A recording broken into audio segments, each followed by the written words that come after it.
Good morning. I'm Brian Curtis. And I'm Doug Krisner. Here are the stories we're following today. A lot of movement here around Boeing 737 MAX 9 today. Let's get to Ed Baxter with that story and more from the 960 newsroom in San Francisco. Ed? Yeah, so let's go through it, Brian. Number one, FAA is halting all Boeing MAX production expansion, including the 737-9. And this while Boeing CEO Dave Calhoun is on Capitol Hill today meeting with senators, answering questions about or trying to answer questions about safety of the MAX. Calhoun is standing by his product. We don't put airplanes in the air that we don't have 100% confidence in. I'm here today in the spirit of transparency. Yeah, but this comes with a public knowledge of the panel blowout on Alaska plane mid-flight, as well as Alaska's CEO saying it found multiple loose bolts on many planes. So Bloomberg's Abigail Doolittle says consumers and investors are trying to make some kind of sense of all of it. The idea that you're hearing the CEO of a major airline manufacturer saying, we fly safe planes, that's just something that you take for granted. But after the two tragedies in 2018, 2019, the rudder issue last year, the door plug blowing out, last Saturday a wheel fell off. I mean, they really have a situation. And again, Alaska Air says it'll bring back its first 737-9 on Friday.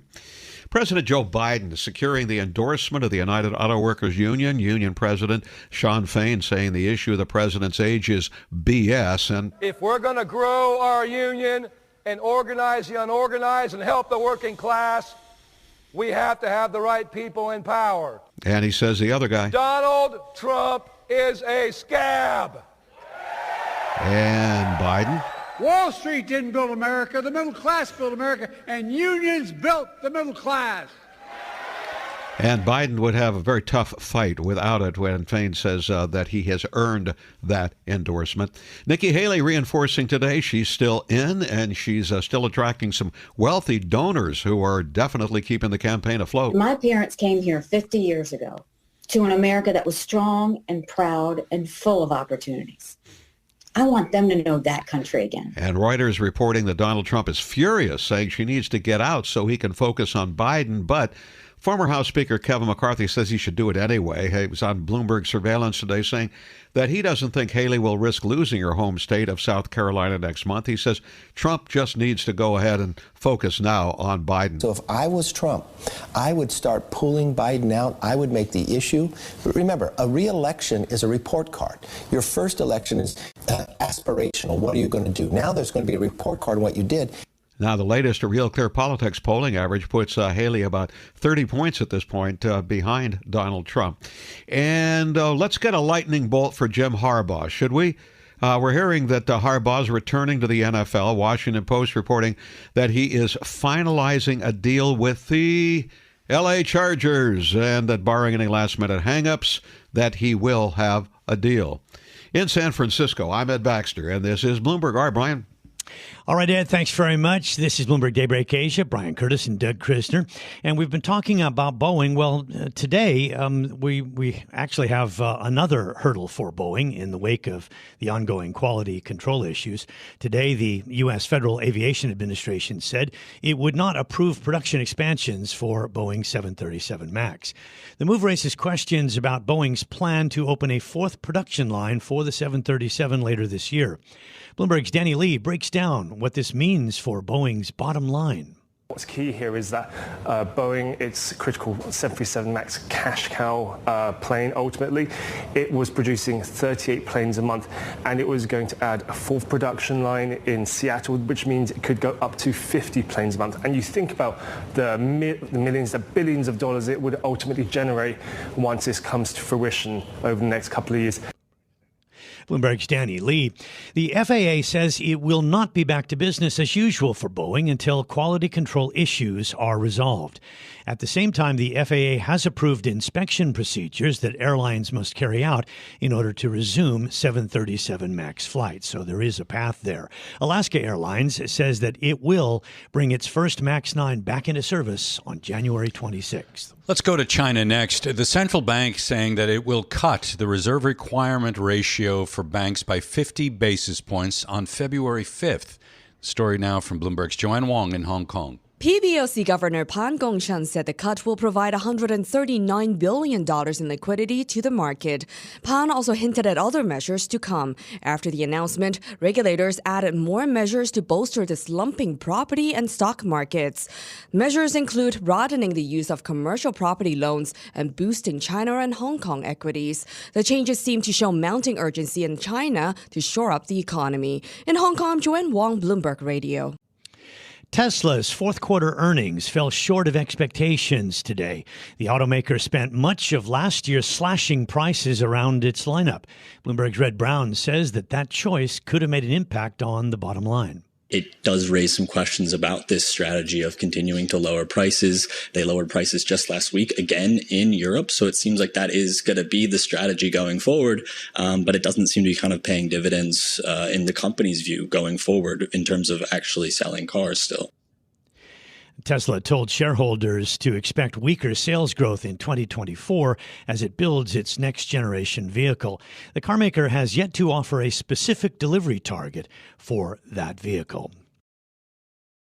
Let's get to our guest. Gene Munster joins us, managing partner at Deepwater Asset Management, to take a closer look at Tesla's earnings. We should mention at first, Tesla traded down in after hours about 5%. So investors were a little disappointed here, Gene. It leaves things up in the air about what's coming next with Tesla's next generation vehicle.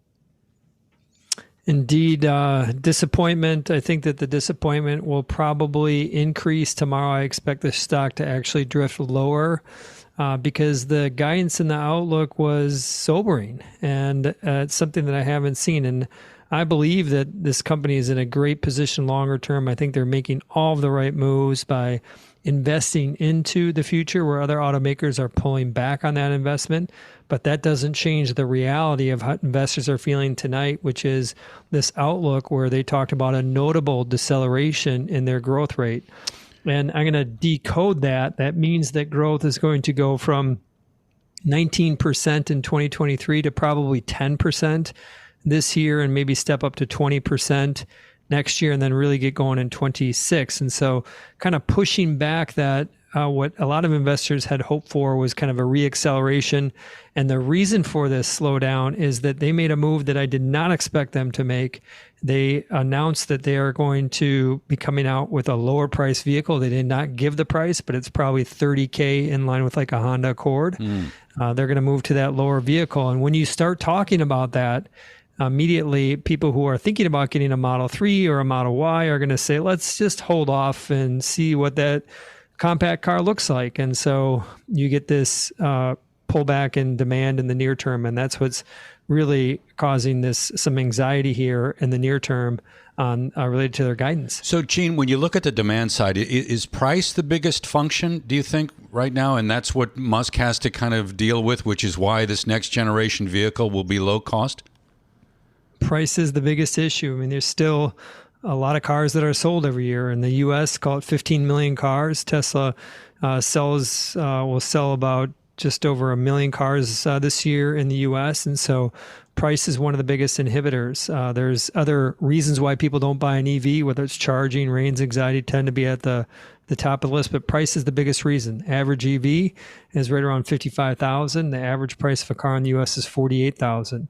And if they want to get to the sweet spot of the growth market, they got to push more towards the Honda Accord, the Honda Civic, than some of these maybe Volvo XC90. So lower prices pretty much across the board, that hurts your margins, generally speaking. And if you're talking about, I think Musk once talked about a $25,000 Tesla model. You mentioned $30,000 or so. That probably means lower margins as well. Does that have a big impact on, well, let's ask you, Gene, what has been happening with margins? So margins surprisingly took a step up in the December quarter. They finished at 17.2%. That was up from 16.2% in the previous quarter. That's the first time in a year that they've shown some improvement. But the commentary on the call from their CFO was that their current production lines don't really support much margin expansion here. And so they've got to get this next line up and going, this next gen line. And Elon talked a lot about how efficient that line is. And so what it means is that margins are probably going to be going down in 2024, and that traditionally is the typical critical metric on Tesla earnings is the margins, and it's probably won't be until late 25 before they start to improve. I do believe that they will improve. I think that Tesla does have a long-term cost advantage, but that's what's going on with margins is that they showed a little bit of improvement. But the commentary is to expect them to decline in the next year. One of the most interesting things that I read about what happened on the call was Musk addressing the size of his stake in the company, which, as I understand it, is about 13%. He's obviously the biggest and most influential shareholder, but he said that he doesn't want to control the company, but he has so little influence that he risks being voted out. Is that even a possibility to imagine an activist investor coming in and pushing Musk out of the C-suite? As long as it's mathematically possible, which it is right now, Elon doesn't want that risk on the table. And what he's asking for is something that's unprecedented, and he's going to get. Because investors know, whether you're part of the religious investors around this or part of the more level-headed, know that Elon is critical to the success of the company and that he has been successful at generating wealth in the past, and they should give him that leverage to have outsized impact on the decisions and the strategy of the company. And so I think that it's unprecedented. I think he's going to get it. And I think he probably should get it, just given what he's done for the company over the past decade. And we know that Tesla has been somewhat challenged in China, particularly with the rapid ascent of BYD. Did you hear much today about how the future looks for Tesla in China? They talked about the China market. There was a question that came up related to, do they want to kind of double down in China? And the answer was not really. They want to build Giga Mexico, expand the production line in Austin, and do some more things in Europe. And so I think that Tesla sees China as an opportunity. It's obviously the largest EV market in the world, but I think they see their growth prospects in the U.S. and potentially building some of these cheaper vehicles in Mexico and even exporting them to China. What's your take on the Cybertruck? I think it debuted back in November. It's still in the process of rolling out. I think the pace has been described as measured. Are you impressed at all by this? Just from a pure specs of a vehicle, it is impressive. I made a reservation when I first saw the car back whenever that was 2019. I'm not going to, at the current price, I'm not going to buy the car. I mean, it's close to $100,000. I want a $50,000 car, not a $100,000 car. And so I think that I'm impressed by the car. I'm not impressed by the price. And he said to expect around 250,000 units plus.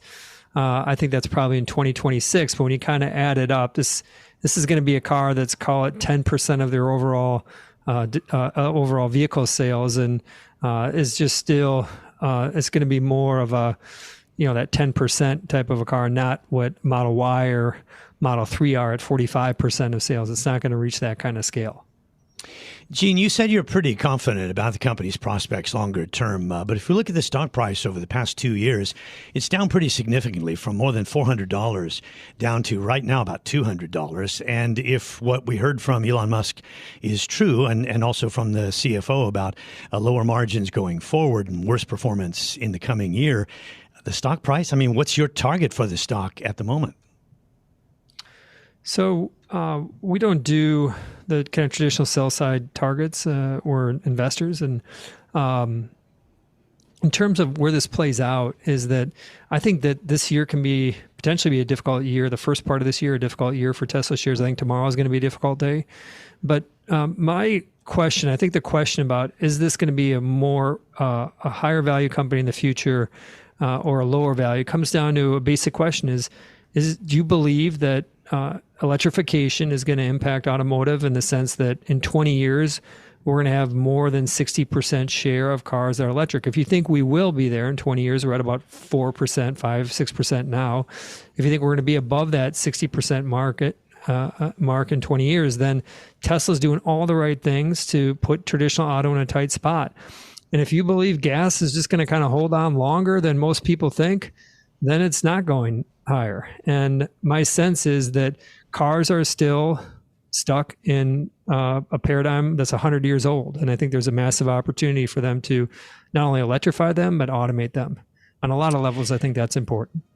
All right, Gene, thanks very much for joining us here on Bloomberg Daybreak Asia. Gene Munster, managing partner at Deepwater Asset Management.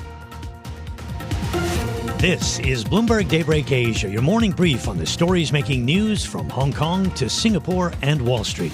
Look for us on your podcast feed every day on Apple, Spotify, and anywhere else you get your podcast. You can also listen live each day on Bloomberg 1130 in New York, Bloomberg 99.1 in Washington, Bloomberg 106.1 in Boston, and Bloomberg 960 in San Francisco. Our flagship New York station is also available on your Amazon Alexa devices. Just say, Alexa, play Bloomberg 1130. Plus, listen coast to coast on the Bloomberg Business app, SiriusXM, the iHeartRadio app, and on Bloomberg.com. I'm Brian Curtis. And I'm Doug Krisner. Join us again tomorrow for all the news you need to start your day right here on Bloomberg Daybreak Asia.